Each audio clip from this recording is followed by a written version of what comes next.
So I wasn't always a Christian,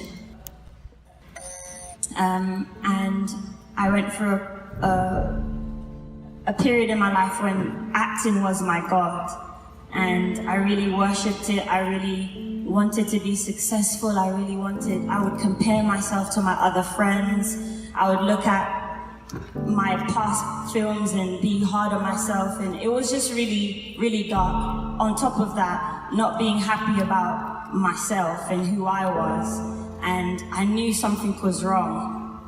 So it was 2015, and I had just went to Toronto Film Festival with a film, and I had another film lined up. And I remember I was going to Canada, and I remember I just heard this voice. It was just like, this is the last, you're gonna take a break, a big break after this. And I was like, no, man, I got films, I got jobs, I'm lined up, I'm good. But that voice was really true. And I came home and I kind of just realized that something was missing, and I didn't know what it was, but I had to find out. And I remember at the time, some of my friends were Christians, and I always would hang out with them and I'd see their light. And it's not no airy-fairy thing like Jesus. No, it was literally like peace and joy and serenity. And I noticed that they had something that I didn't have, but I was too scared to approach it because I believed that Jesus was this, no offense, this is what I thought in my mind. Jesus was a white guy with blonde hair, blue eyes, how can he relate to me? And it was so warped in my mind, like it was not correct, my approach to Jesus. And I remember I just started to seek, and he would just literally line me up with friends. Like my friends would meet me who were Christians and be like, do you want to go Bible study? And they would never ask me this, and I'd be like, yes. And I'd be like, why did I say that? I don't even know like what the Bible is. I don't even know what chapter to turn to. I don't even know like how do you do that? And then I just realized that something was missing, and I started to seek, and Jesus was my last hope.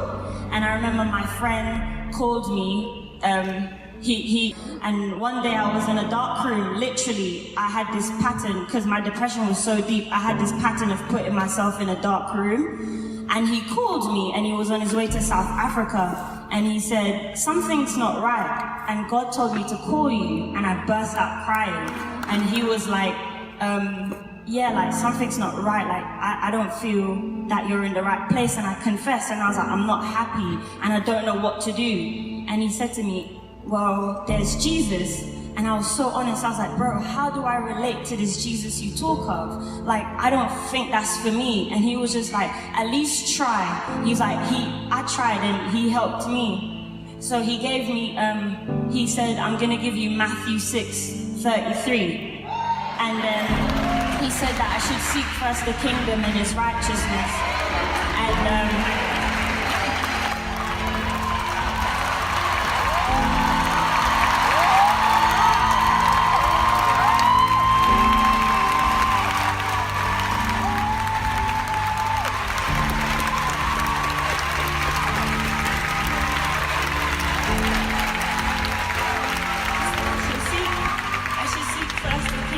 righteousness, and all shall be added on.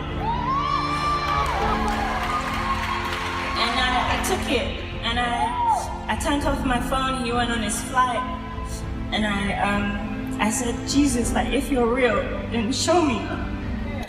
And then I stopped acting. I gave it up. I said I never want to do it again. And then I gave my life to him, and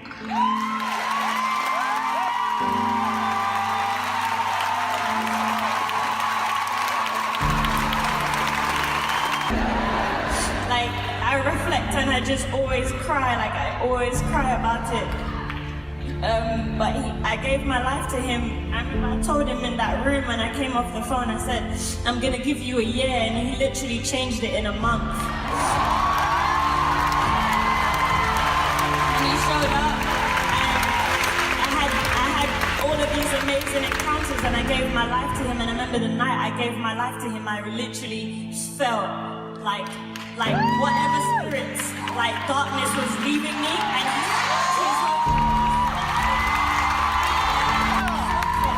swapped it. I felt it. I was on my knees in the middle of the road and my hands was up, and I literally, like, I gave my life, and then I ran out of the church with my friend. I was like, I feel like running, so I run a little.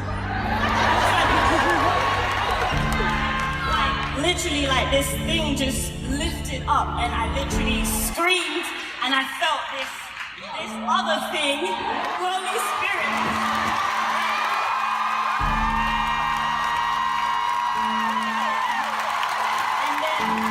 And after that, I'm telling you, the peace that I had, the joy that I had, I literally was like, I'm never going back to acting, and I kept praying and I kept going to church. And then one day in like January, he was just like, I want you to go back. I was praying in my room. And he's like, I want you to go back. And I said, I don't want to go back because I don't want to be, you know, like when Moses said, like, if you're not going, I don't want to go. So I was like, if you're not going to go, I'm not going. And he said that I can trust you now.